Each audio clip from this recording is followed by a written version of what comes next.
हरे कृष्णा। कभी कभी एक भक्त ऐसा सोच सकता है कि देखो, मैं 16 माला का जप कर रहा हूँ, एकादशी व्रत का पालन कर रहा हूँ, शास्त्र भी पढ़ रहा हूँ, मंदिर में सेवाएं भी दे रहा हूँ, फिर भी प्रॉब्लम है कि जाने का नाम ही नहीं ले रही है। और उसके विपरीत एक भक्त ऐसा भी सोच सकता है कि सब कुछ ठीक चल रहा है, मैं चैंटिंग कर रहा हूँ, 4 नियमों का पालन कर रहा हूँ, लेक्चर्स भी सुन रहा हूँ, सब कुछ बढ़िया है, जीवन एकदम ठीक ठाक चल रहा है। तो दोनों में से कौन सी चेतना सही है? आइए हम इसको समझने का प्रयास करते हैं। श्रीमद् भागवतम में हम देखते हैं कि भगवान के कई ऐसे भक्तों का वर्णन है जिन्होंने अपने जीवन में कई संघर्ष किए, जैसे कि पांडव, ध्रुव महाराज, प्रहलाद महाराज, कुंती महारानी। तो क्या वो भगवान को शरणागत नहीं थे? ओह, इनफैक्ट वे हमसे कहीं आगे बढ़े हुए भक्त थे। तो हमारे जैसे कच्चे भक्त कैसे ऐसा समझ सकते हैं कि हमारे जीवन में कोई समस्या नहीं आएंगी? भगवान कृष्ण ने भगवत गीता और श्रीमद् भागवतम में कहीं भी ऐसा नहीं बताया कि एक बार आप मेरी भक्ति में जुड़ जाइए, बस आपकी सभी समस्याएं और सभी संघर्षों का अंत आ जाएगा। नहीं, इनफैक्ट जब हम भगवान की भक्ति सेवा में जुड़ते हैं तो भगवान चाहते हैं कि हमारे जीवन में संघर्ष आए, क्योंकि वो हमारे लिए लाभप्रद है, क्योंकि तभी हम भगवान कृष्ण का अधिक स्मरण कर सकते हैं। जैसे हमारे इस्कॉन के संस्थापक आचार्य His Divine Grace A.C. Bhaktivedanta Swami Srila Prabhupada, उनके जीवन में कितनी कठिनाइयाँ आई। यहाँ पे भारत में मुश्किल से ही किसी ने उनकी सहायता की।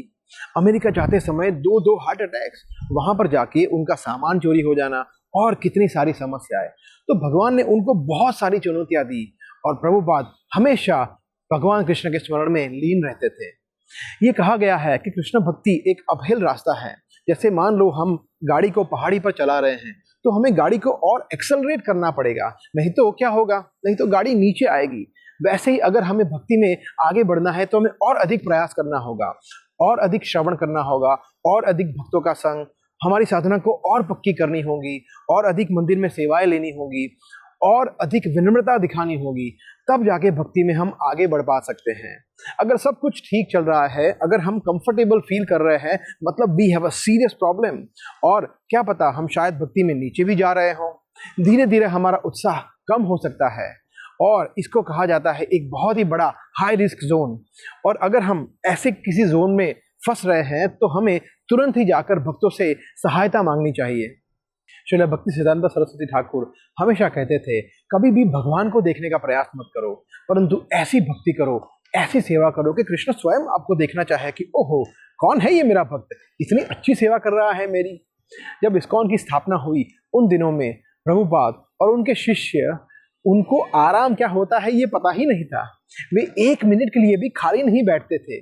जैसे पुस्तक वितरण करना, पुस्तक प्रकाशन, अनुवाद, प्रचार करना, प्रसादम वितरण करना, मंदिर निर्माण करना, दीक्षा कार्यक्रम भगवान के लिए, भोग बनाना और इतनी सारी सेवाएं।